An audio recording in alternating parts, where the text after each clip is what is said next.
Oh my goodness. I just read chapter 16 in The Excellent Wife, Communication, Control of the Wife's Tongue. And I feel like crying. I am so convicted and so heavy and kind of discouraged reading it. It's just hard, man. I think that this is a very weak area of mine, even though the Lord has grown me significantly in it through the years. It's still a weak area. I think that because I'm so passionate and aggressive, and I don't know, passionate really is the word.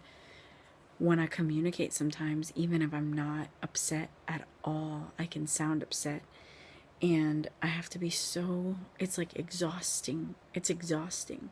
I have to be so careful with my tone, because even if I'm not upset, I will like put behind certain words and it sounds like I'm upset, and I can offend someone or make someone think I'm mad at them or whatever, or come across as like thinking my way's the best and I'm better. And sometimes, sure, I'm sinning, but a lot of times I feel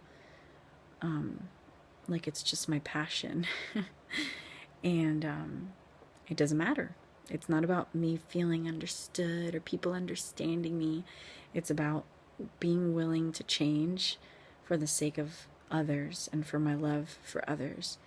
And so I have to put that effort and that energy into making sure that I sound loving and gentle,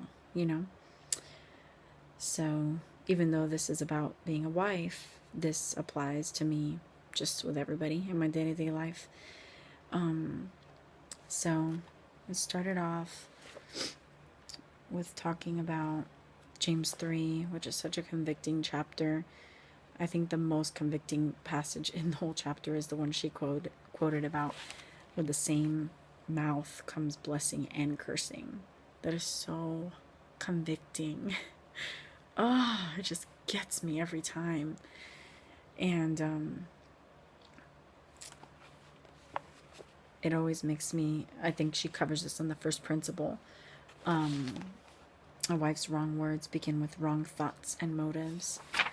We usually are like feeding ourselves lies and just heaping up and building it all up in our heads before it spews out of our mouth, And the way to combat that is to feed ourselves truth and speak truth,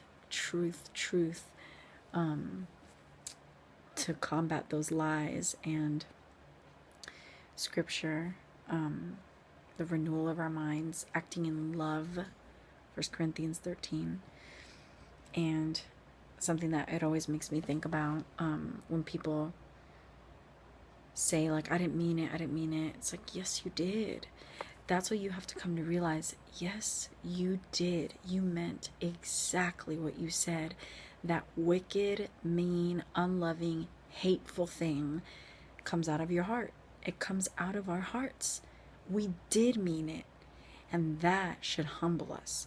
When you're believing, I didn't mean it, I was just mad, that's not humbling. That's just covering up our sin with more pride. It's just going to happen again. When we can humbly admit, man, that is the wickedness of my heart. That is how wicked and evil and hateful I am.